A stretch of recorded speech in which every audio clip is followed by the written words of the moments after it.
Save 67%. Time left to buy, 6 days, 11 hours, 16 minutes and 23 seconds. We have a client wanting lips done this Saturday, but only wants half a syringe.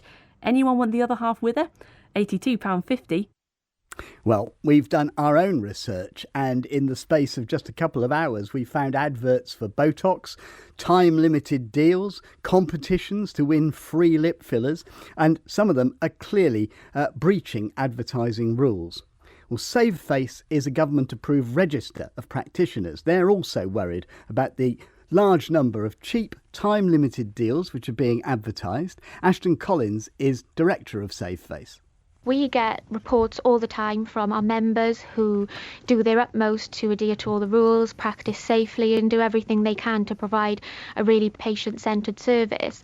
And they see these things on social media, on voucher sites and various different posts, and they're really concerned. So we started looking into it and found a troubling number of these sorts of adverts. And what kind of things have you found that have bothered you? Like that clip just showed there, people offering lip fillers at a reduced price if people are willing to share a syringe, which obviously, presents a number of risks to the patient, infection control, bloodborne viruses, those sorts of things. And are there other things which are about the tone of these adverts which are bothering you? Yeah, especially, those prepaid vouchers. I mean, we see patients that the consequences of these things, where patients have bought these things online, think they're getting a bargain, they go along to the clinic and actually alarm bells are ringing from the moment they walk through the door, but they go ahead with it anyway because they've already paid. And who is doing this? I mean, what kind of qualifications have these people actually got? Well, the worrying thing about these sorts of procedures is legally anybody can do them. So in some instances, it could be beauty therapists, it could be unscrupulous practitioners, or it could be somebody who's literally just decided to set themselves up as a treatment provider, gets their stuff off the internet and starts injecting people. So do you need no real qualifications at all to do this? No, none at all. That's Ashton Collins from Save Face, mentioning voucher sites there as one place where these unregulated cosmetic procedures are advertised. Well, that's where Vicky Hughes from Swadlincote in South Derbyshire bought her treatment. I had bowel cancer in November 2014 and had half of my bowel removed. And I found that my eyes were really sunken. I was looking really tired. So I did a bit of online research, and tear trough fillers seemed to be the answer to my problems and hopefully give me a little bit more confidence back. A friend of mine mentioned that she'd seen it on an online retailer, so I logged on and saw that the tear trough filler deal was reduced from £800 to £199. When I arrived at the clinic, they told me that they had absolutely no intention of going ahead with the tear trough filler. They said that they would offer me Botox and fillers. I felt really pressured into going ahead with the treatment, especially when the practitioner told me I wouldn't get my £199 back. First of all, they covered my entire face with a numbing cream. They didn't remove my makeup first, so it was all sort of mixed together. Then they started injecting and it was just bleeding profusely. They had to stop the procedure to put a compress on my face. They then carried on and it felt like it was going right down into my skull. And unfortunately, ever since then, we're about 13 months down the line now. I get swelling, especially under the left eye. My left eye waters quite a lot now, and I get ocular pain sometimes and headaches. So I feel that there's been some permanent damage done. Well, that's Vicky Hughes. Listening to that is Kevin Hancock, who's from the British Association of Aesthetic Plastic Surgeons, and he's also a consultant plastic surgeon himself, and Guy Parker from the Advertising Standards Authority. Kevin Hancock, is Vicky's case unusual? Unfortunately not, Peter. That's a story that myself and other members of BARPS hear regularly in our clinics. Now, there was a review in 2013, that was the Keogh review, that highlighted amongst many things that social media is an issue here, as we've heard from others, that it can target vulnerable consumers, for example, very young ones, or mislead them. What's been done since 2013? Unfortunately, not a great deal. The Keogh report was an excellent report after the PIP breast implant scandal, and it recommended a whole series of regulations and legislations which unfortunately weren't put in place.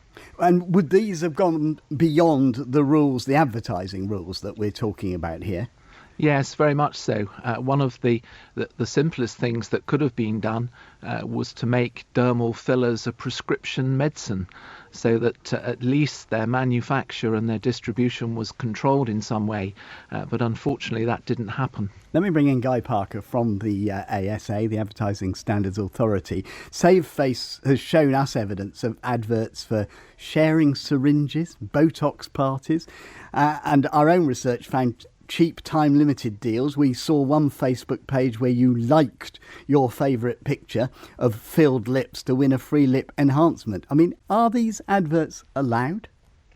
Well, I'm not going to, tempting though it is, I'm not going to get into dispensing instant justice on live radio. So I can't talk about specific examples that you've mentioned, but I can tell you very clearly that the advertising rules that we administer do apply to ads on social media. But you don't need to go into specific cases. You could tell us whether... They do apply to online voucher sites. Yeah. And the ASA undertakes both reactive and proactive work to tackle these sorts of problems. You talked about Botox. It's illegal to advertise prescription-only medicines like Botox to the public. It's currently, as has already been pointed out, perfectly legal to advertise other cosmetic interventions to the public, but they must comply with the advertising rules, for example, by being responsible and not misleading. And the ASA system responded fully to the Keogh review, which has also been mentioned. One of the recommendations was targeted at us. It asked us to extend our guidance on cosmetic interventions to cover non-surgical cosmetic procedures, which we did immediately. And we take a lot of action to make sure that advertising is responsible. We've got a ruling that we're going to be publishing on Wednesday next week. I can't go into the full details about it, but the ruling covers a company who irresponsibly offered a lip filler as a prize in a Facebook posting. Which is the whole business of trivialising this kind of thing. Let me bring Kevin Hancock back for a minute. There's nothing wrong with legitimate companies advertising cosmetic procedures within the rules. Should you perhaps be doing more to educate those who perform these treatments about what they can and can't advertise? Well, BARPS has been leading a campaign for 10 years or more to try to produce some legislation and regulation of this sector. As a charity, it does all that it can do, but obviously it can't ultimately introduce regulation. Are you ever, Guy Parker, going to be able to monitor all these adverts? There's so many, and often on personal pages, that can be taken down and put up again elsewhere. That's a really good question. Regulating advertising online, now with social media being so big, is clearly a challenge. And here we've got a sector where the law allows anyone to, for example, inject dermal fillers. You don't need a qualification, you don't need to be registered with anyone. And the context is such that advertising on your own social media account is free. So that's why we look into issues that are raised in complaints to us, though we don't actually get that many about this issue.